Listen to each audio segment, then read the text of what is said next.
और चैलेंज अवाम के लिए, बल्कि हर पाकिस्तानी के लिए है। लेकिन ज़्यादातर जो हमारे गरीब और मिडिल क्लास और फिक्स्ड इनकम तबकात हैं, उनके लिए ये बहुत बड़ा चैलेंज है हारून भाई, महंगाई का।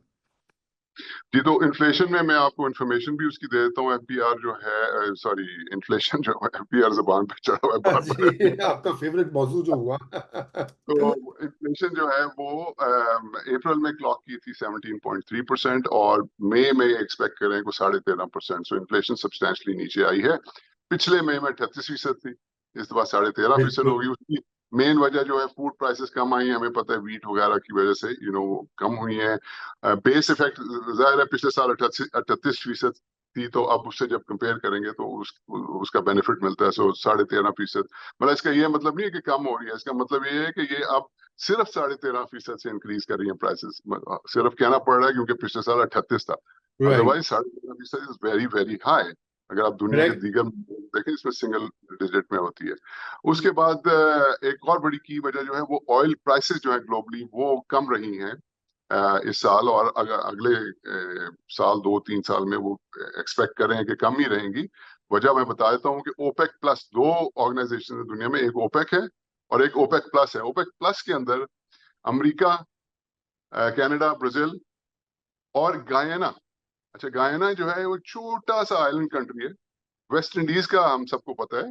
उसके अंदर जमेका है, बारबेडस है, ट्रिनिडेड है, उसमें गायना भी है। ये हमारे सारे क्रिकेटर्स वेस्ट इंडीज के जो थे इन्हीं जी आइलैंड से थे। जी जी जी जी।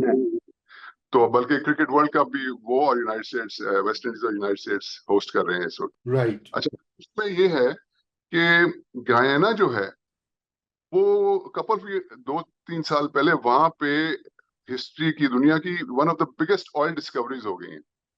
सो Guyana has suddenly come on the map of oil producing countries. वो छोटा सा आइलैंड है, उधर कुछ भी नहीं जी। था उधर। वो शुगर केन उगती थी किसी जमाने में जब वो ब्रिटिश उधर कॉलोनियल रूल था। तो अब वो जनाब वो बहुत बड़ा, वो एक्सॉन मोबिल ने जाके तो गवर्नमेंट ऑफ गयाना के साथ डील कर, जॉइंट वेंचर करके, तो वहां पे प्रॉफिट शेयरिंग पे बहुत मेजर किस्म की ऑयल ड्रिलिंग वहां पे हो रही है। सो ओपेक प्लस जो है ये तो धड़ाधड़ ऑयल प्रोड्यूस कर रहे हैं। दूसरी तरफ ओपेक जो है, जो कि सऊदी अरब बेसिकली उसको लीड करता है, तो उसमें उन्होंने कोशिश वो करते रहते हैं कि ऑयल प्रोडक्शन कम करके तो ऑयल की प्राइस को ज्यादा करें। तो सऊदी अरब ने $1.5 मिलियन डेली जो है कम किया है, लेकिन उसकी जो बाकी जो है इराक, यूएई वगैरह, वो अपनी जो जिससे एग्री किया था उससे ज्यादा प्रोड्यूस कर रहे हैं। वजह ये है कि ऑयल की प्राइस कम हो गई, तो वो कहते हैं भाई हमें रेवेन्यू चाहिए, तो वो ज्यादा ड्रिल कर रहे हैं ऑयल।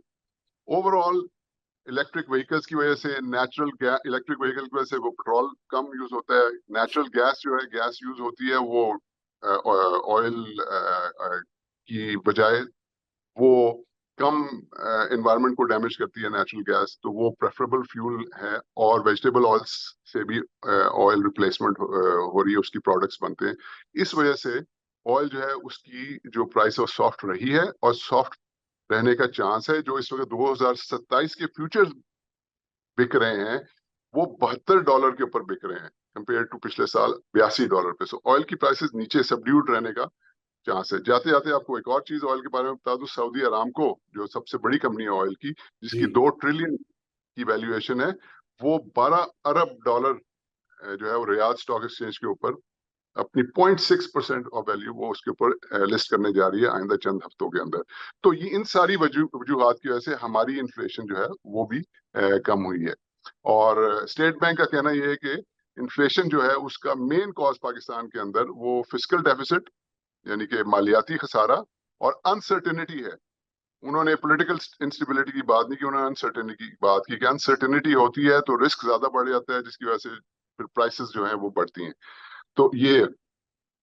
हैविंग सेड दैट, 13.5% पे रजा जो इन्फ्लेशन आई है मई की, तो आखिरी हफ्ता जो मई का था वो फिर बढ़ गई है, वो 21.4% होगी आखिरी हफ्ता मई का। हाँ जी हाँ जी हाँ जी। और ये जो 12% अगले साल के लिए, अभी आपने बात की अगले साल के लिए प्लान करें 12% इन्फ्लेशन, ये तो मुझे नहीं समझ आती कहाँ से होगी। क्योंकि आईएमएफ, अकॉर्डिंग टू आईएमएफ, वो जीएसटी 1 जुलाई से 18% जीएसटी लगने को जा रहा है। जैसे जी। आपने कहा, रुपया जो है वो 295 वो प्लान कर रहे हैं अगले साल का, यानी कि 305 तक वो चला जाएगा अगले साल के एंड तक। और डेट पेमेंट्स वगैरह वो भी स्केड्यूल्ड हैं काफी ठीक ठाक। हफीज पाशा साहब ने क्या कहा है कि 19 से 20% तक इन्फ्लेशन के रहने का चांस है। तो ये सारी चीजें मद्देनजर रखते हुए 12% जो इन्होंने रखा है इन्फ्लेशन का टारगेट, इट्स वेरी अनलाइकली।